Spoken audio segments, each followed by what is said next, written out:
港美股齊齊出現崩潰式下跌，咁但係唔係每一個板塊都大跌嘅喎，究竟有邊個板塊值得留底呢？ Hello 你好，我係阿 Ron 啊。咁呢條影片會分為兩個部分嘅。咁首先第一個部分呢，會同大家分析下板塊嘅走勢。目前科技股會唔會係最危險嘅板塊？嚟緊會唔會暴跌呢？而相對地，有邊一個板塊最大機會跑出，最值得去留底呢？個股方面咧，就會想同大家分析下阿里巴巴嘅最新走勢嘅。咁就目前嚟睇嘅話，巴巴仲會再跌到邊個位呢？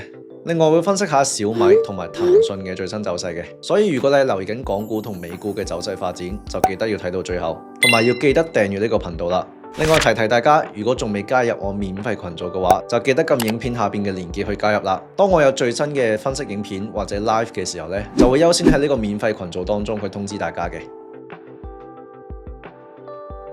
咁我哋今日首先第一 part 嘅內容呢，就先講咗市況方面先。美股其實禮拜五半夜去有升轉跌嘅，咁美股呢，其實禮拜四嘅時候呢，係半夜嘅時候跌嘅，因為美股禮拜四一開始呢，其實係升緊嘅高開，咁但係半夜呢，突然之間開始急跌，咁又升轉跌，連帶埋影響港股禮拜五呢，係一個極度低開嘅。港股禮拜五一開始呢，已經開低300幾400點啦，咁而到最後收市呢，係跌咗600幾點嘅。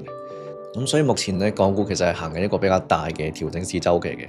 目前嚟講呢，我自己覺得啊，即係短中線嚟講，呢一個禮拜或者呢幾日嚟緊呢，其實係唔做任何動作會係好啲嘅。我覺得市場要出趨勢或者要知道邊一個板塊嚟緊會跑出嘅話呢，比較有信心，可能都嚟緊1-2個禮拜之後先會慢慢見到。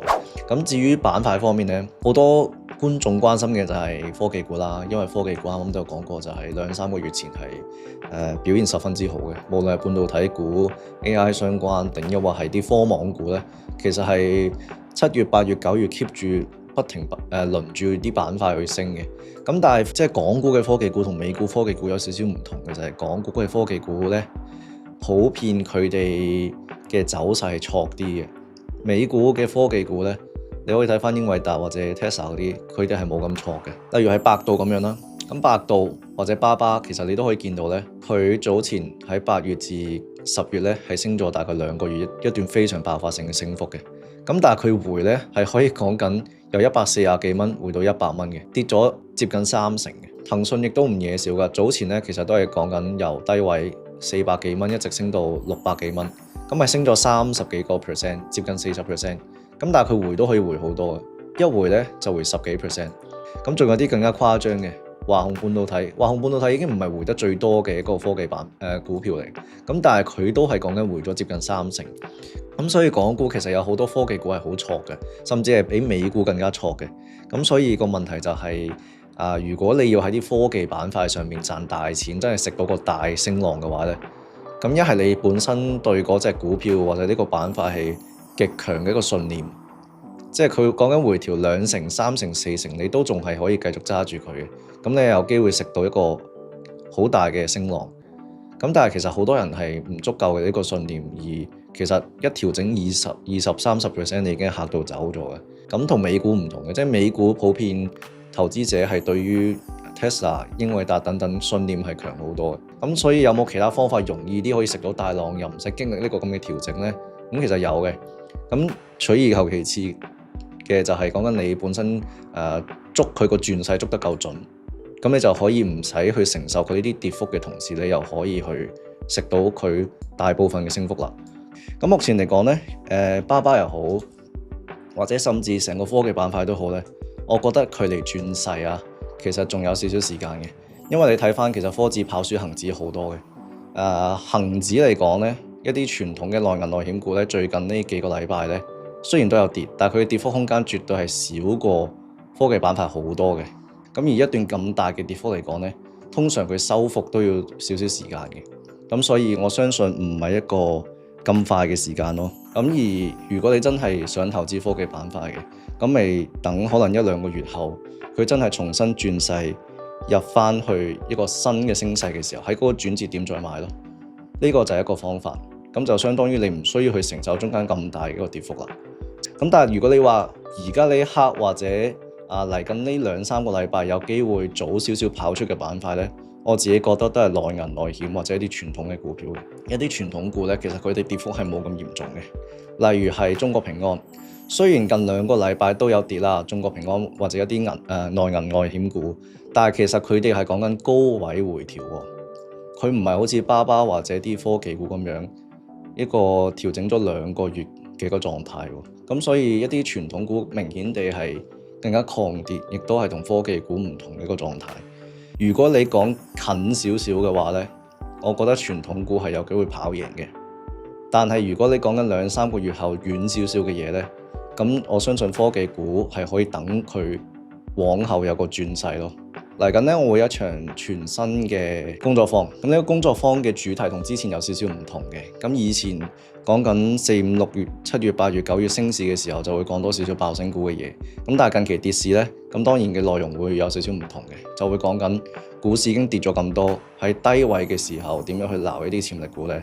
當中有某啲個股，我覺得係會早少少去跑出嘅，亦都係資金係嚟緊呢1個月或者2個月有機會熱炒嘅一啲股票嚟嘅。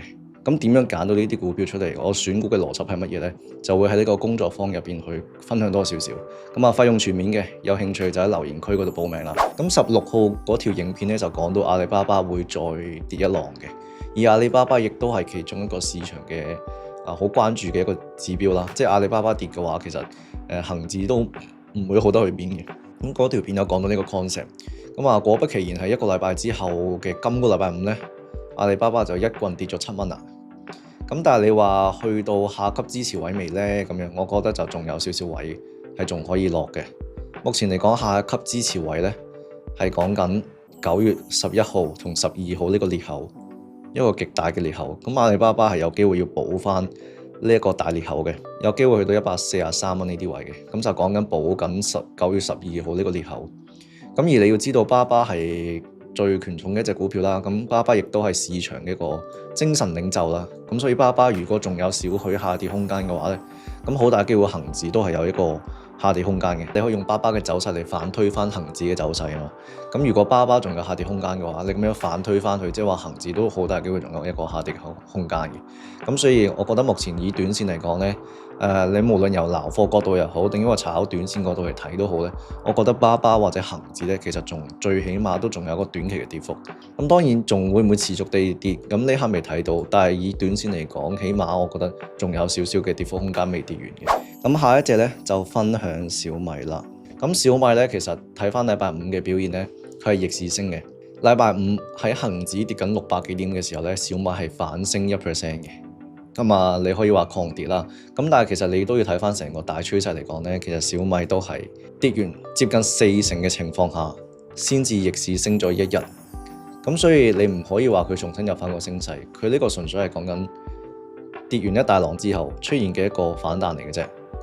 咁啊，呢個逆市升就唔係講緊佢抗跌或者優售，而係講緊純粹小米本身喺恆指未跌嘅時候，佢已經跌得太多啦。咁所以點解禮拜5佢會升就係咁樣嘅一個原因。咁目前你話博反彈有冇機會呢？我自己就覺得佢有機會係反彈嘅，因為首先恆指夜期係升咗300幾點啦，其次就係因為小米本身早過恆指好多去跌啦。咁所以佢本身已經去到一個比較超賣嘅一個狀態。咁目前就38蚊，咁有機會一反彈咧就去到40蚊嘅。咁但係我自己就比較少做博反彈嘅操作嘅。有啲觀眾會中意捉反彈啦，但係我自己比較少啲，因為好老實講，捉反彈嗰個升幅唔會太大嘅。講真，你由38蚊捉到去40蚊，咁都係5% 啫。咁5% 唔係好多又唔係好少咁樣。咁捉反彈嚟講，就相對嚟講就有少少吃力不討好嘅，所以我自己比較少去做嘅。咁但係如果你話見底嘅話咧，咁就遠遠未係嘅，因為你都冇可能講緊佢跌咗2個月，單純因為佢逆市升咗1日，咁就話佢見底，咁有少少太過言之過早。咁所以你話見底咧，我覺得未嘅。咁但係反彈係有機會咯。騰訊咧，其實就目前嚟講係比巴巴或者其他科技股硬淨嘅。咁但係個走勢咧，其實而家都係試緊個低位嘅，因為你會見到咧10月17號呢個低位咧係第一次啦，而今個禮拜5咧係挑戰緊10月17號呢個低位嘅。佢目前係形成緊一個反向嘅雙底形態，咁所以咧呢種形態嚟講咧，其實都唔係太靚嘅。咁目前嚟講，值得留意嘅就會係600頭呢啲區間啦。因為600頭呢個區間咧係講緊呢條上升軌兼100天線交界嘅一個位置。咁如果600頭呢個區間守唔住嘅話咧，咁就有機會一落到去570幾蚊嘅啦。咁所以騰訊其實目前嚟講都必須要守得住呢個位啊，如果唔係就好危險。咁啊，希望幫到大家啦。有興趣聽多少少關於板塊方面嚟緊有邊啲板塊會跑出，有邊啲個股我留意緊係有機會跑出嘅。咁工作坊嗰邊咧都會講多少少嘅。留言區嗰度有個連結咧，大家就可以去報名啦。費用全面嘅，但係名額係得返好少嘅啫。咁大家有興趣聽我點樣揀嚟緊跑出嘅潛力股，咁就會喺呢個工作坊入邊講多少少。留言區嗰度有個連結咧，就可以報名啦。咁啊，多謝大家支持啦。咁我哋下一次再見啦，拜拜。